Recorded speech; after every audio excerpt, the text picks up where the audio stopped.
So, hello guys, what is up?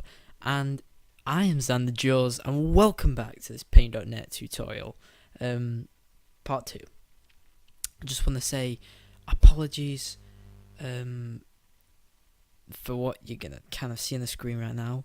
So yes, the latest version was definitely not Paint.net 3.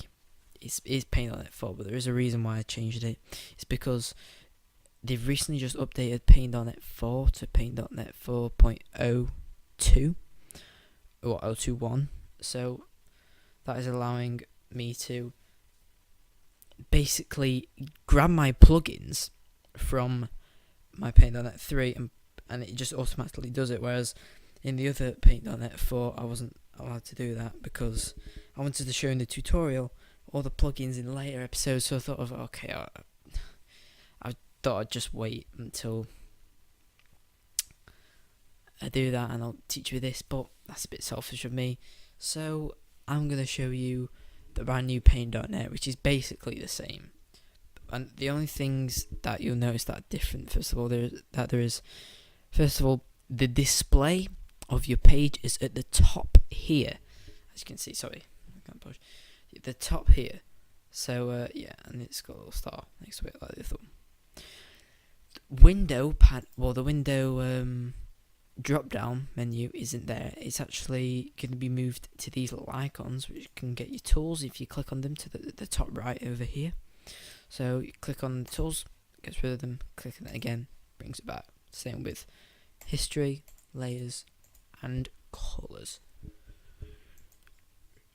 The other thing you might know that's different is this, which is basically the same. It's just it looks a little bit different because it's just set out a little bit different. So yeah, sorry about that. Anyway, so last video we talked about layers and selection of layers. So yeah, and basically today we're gonna add this new layer.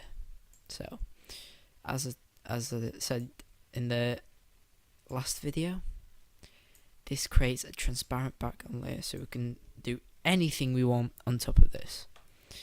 So the first tool we're actually going to be looking at today is one of the simplest tools ever, literally ever in Paint.net, and it's really simple, and it's on the tools menu as you see here, which is also located on the second hotbar of whatever you're currently clicked on. Press that and you can see them there, but yeah. Right, so here are the tools, and I just want to show some here. Also check this. Yes, coolio. So right, oh okay. And I really wanted to get into this last video, but you know it's the 10-minute video mark thing we're doing with this. So yeah, let's have a little look at what we got with these tools. So first of all, we have rectangle select, move selected pixels, lasso select, move selection, ellipse select, zoom, magic wand, pan, paint bucket, gradient, paintbrush, eraser, pencil, color picker, clone stamp, recolor, text, line/curve, and shapes. Now there is actually a lot more tools that are used in layers, adjustments, and effects, plus plugins and many things like that, so that's why there's so much to do.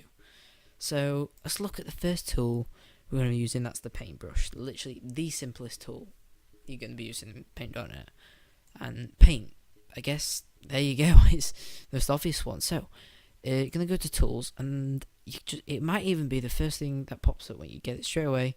You'll already be selected on this, and you probably will be as well. So, but if you're not, and on the tools, just click on this paintbrush here icon, which also has a shortcut of B on the keyboard. So you can press B on the keyboard and it will give us the paintbrush. So now we've got a new layer, a paintbrush, and we have our canvas here. So what we're going to do, let's just paint and see what happens. So we're making dots. We make dots if we click once on the keyboard, on the mouse, excuse me, sorry. And yeah, however, if we click and drag, there is our paintbrush. Now this is actually a lot easier with a Wacom tablet, and so yeah, a Wacom tablet is a drawing tablet, which you connect to your computer, so you can do that on. So this is the brush. It's literally like a real paintbrush, except it kind of just, obviously it's on here. And by the way, when I'm getting this rid of this really quickly, I'm pressing Control Z, which undoes what I've just done. You can also go to the top here, at the top left on the first hotbar, and click undo. If you want to bring back what you just had, you can press redo. So the paintbrush is pretty easy to use, as saying click and drag, or click once you got a dot, or if you swipe across very quickly while clicking once, it gives you that effect. So this is the brush. Now I'm going to make just a little pan thing here, something like that.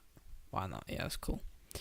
So I've just created this with the brush, and basically what you are wanting to do right now, sorry, I keep looking to that because I'm just checking the times of what I've got.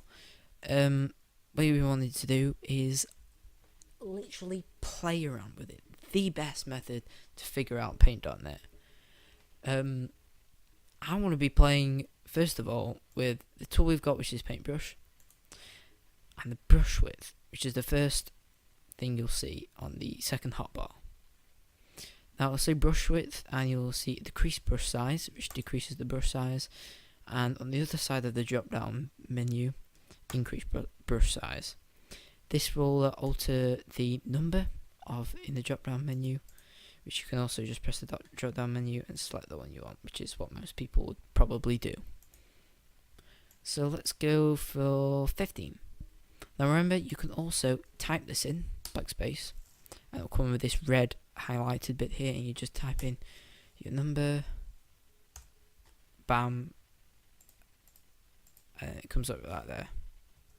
So see, it's much bigger now, but I'm going to go back, actually I'm going to go to 20. So, add a new layer, remember by pressing this, and play around, make anything you want. So it's much wider now, so we can fill things in much more easily. Everything looks a lot more thicker and more blacker. However, to get that proper hardness or dynamic range between how hard you press on the paintbrush, that is coordinated through this here, which is on the second hotbar of it again, next to brush width, called hardness. It's on 75% at the moment. If we change it to 100%, it's going to be the sharpest it can be. You see, that's a little bit more black than the other one, slightly. If we go lower, like 15%, it's more like spray paint. So that's the little introduction on that of the brushes. So yeah, that's really quick introduction on the tool brush, which is the paintbrush, and there's another brush which we will be looking at in the next episode. But for now, I hope you enjoyed this episode, and I hope you learnt something new about what we're doing. I'm going to keep this because I'm going to show you something else you can do with it. So yeah, thank you guys for listening. I'll see you in the next episode. Bye. Whew.